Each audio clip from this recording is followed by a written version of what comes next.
Hey, welcome back. It's Laura at Hyperstamper. Today's junk journal is a really good sized one. This is one of the My Book House series books, and this is my story time. And this one is a 75-year-old book, and it is 7 inches by 9 and just over 9¼ inches. So that's a nice big journal.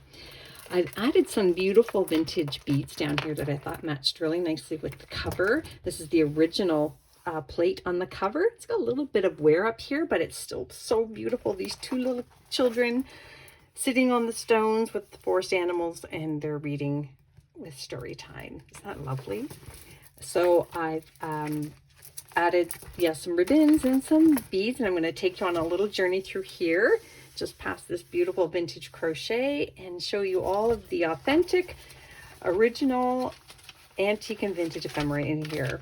No commercial products, which makes it just really special and a real little journey through history.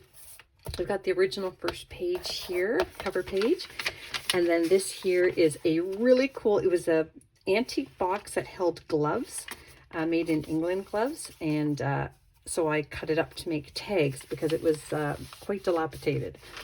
This is a really cool page here from secretarial courses for girls bookkeeping. And this is from the 40s. And this here is a beautiful little book page here with antique paper on the back for journaling. That is from the 30s. And then this one here is from a 1947 book on costumes through the ages. And I think these are just beautiful. Look at that. Look at these gentlemen. Yikes. Very cool. So that's lovely. This is all put on top of a 1950s crochet page. And this is a history book page, which is very cool. And then this is a 1950s baby card. And look at how sweet inside and out from Albert and Helen. And you can do tons of journaling inside and at the back there. Isn't it sweet? Oh my gosh, very sweet.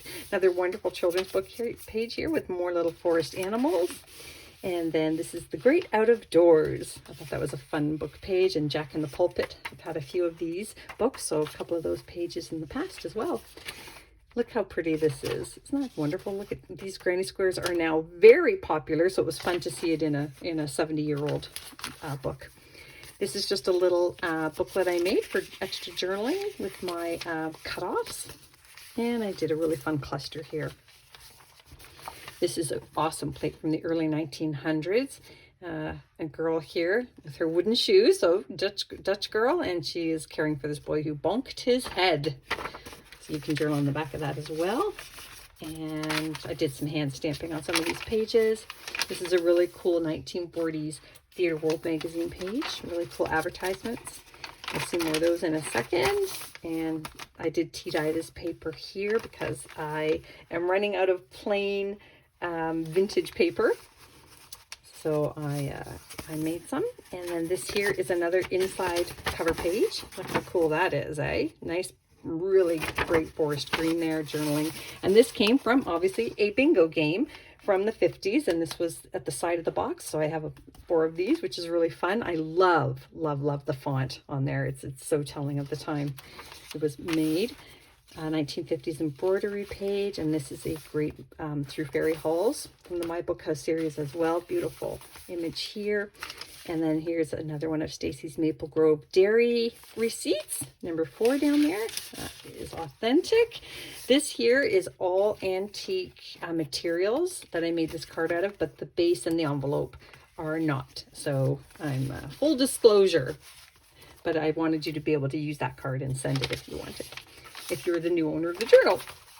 This is a really cool vintage flashcard, math flashcard. And that is, again, these wonderful advertisements from the 40s. This is another My Book House page on top of a Raggedy Ann page. Look how sweet she is. This is a really cool page from the early 1900s. And that one is on a book on American literature. Look how cool that is. That's pretty neat, yeah.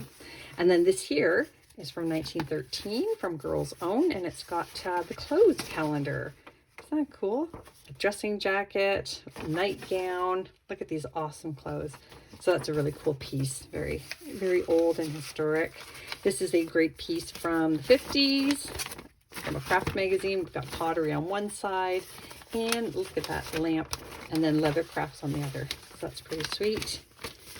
And then over here, I've got a hand-typed research page. The research is about 1883, and this was probably done early 1900s. And then we have, there's another one of these fantastic 1923 Stickum pages from a children's book, and some child cut out these pieces and then found where they match in the book and pasted them down. That's sweet. Vintage crochet here, and then this is some of my pressed flowers on top of a vintage wildflower book page. It looks new, but it is actually over 50 years old, and you can journal in there too.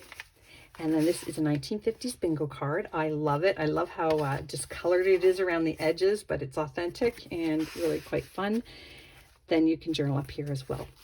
Now, when you order one of my, or purchase one of my journals at checkout, you can ask for different numbers. If there's a number, like say your birthday was, September 10th, you could ask for a 12 and a 10, and chances are I have that in my collection. So yeah, always ask. The worst thing that can happen is I don't have it. Another tag here made out of a book cover, and another wonderful 1940s children's book page here. There's that flip side of that Raggedy Ann page. And then this is some vintage upholstery fabric. And if you look closely, you can see the fella here looking up. Isn't that cool? And then I've put some 1800s paper there for journaling on. This is a piece that was torn off of a handwritten research page. This is from the 1850s here. And then this is another book cover. It was just very plain, and the spine was broken, so I just turned it into a page. And we put some antique paper on the back. This is a player piano piece here, and it's you have to read it upwards as it rolled through the piano. So you're just as sweet as an, I'm going to say apple. Isn't that awesome? Okay, this is my oldest postcard. This is the oldest one I have left, and it is from these beautiful gardens. And you can see here that it's Cornwall, which is England, and it is 1903. Isn't that awesome? So cool. And this is a floating pocket here, and it is absolutely stuffed. So we've got the pocket here on Norwich and the Broads, also English. This is another English piece here, Valley of the Devil River. And then on the opposite side here, another pocket, 1800s here. And then this is another handwritten piece of research, and you can journal on the back of that. And this is the interior page of another children's book. I love the color on this one too, and the images, and you can journal on the back of that as well. So lots going on in that one. Isn't that neat? I'm just going to tuck that all right back into here. And then over here, I've done another wonderful children's book page. These little kids sitting with their books, antique paper on the back. And then I made this journaling tag here out of another vintage box. And then I put this sweet little image down here from a vintage book. This is the 1950s doily book again. This one's on pineapple pattern, which is one of my favorites. I used to have a ton of pineapple pattern doilies. And then this is awesome. Everybody's favorite songs. And when you read some of these here, you're going to know some of them because they just live on forever. It's just a wonderful cover. It's Irish songs, love songs, children's songs, Spanish songs. It's just so much fun. I love that. Love, love, love that piece. It's very, very old. This is just a little waterfall journaling card here that I made. And then this is another wonderful little funny little book page, vintage songbook page, more of that player piano paper. And then over here is this great piece from a calendar from July 1961. And this, look on the other side. Like, how much fun could you have with this if you like to collage, or you can even journal on there. And this wonderful advertisement up here. I just love it. I think it's terrific. So that's a cool one. And then this here, because it's the end of the journal, I put this little The End page from an old antique book on there. There's more of that Hogarth engraving. So I hope you love it as much as I loved making it. Go to hyperstamper.etsy.com to find this and all of my other journals. And please subscribe. Bye for now.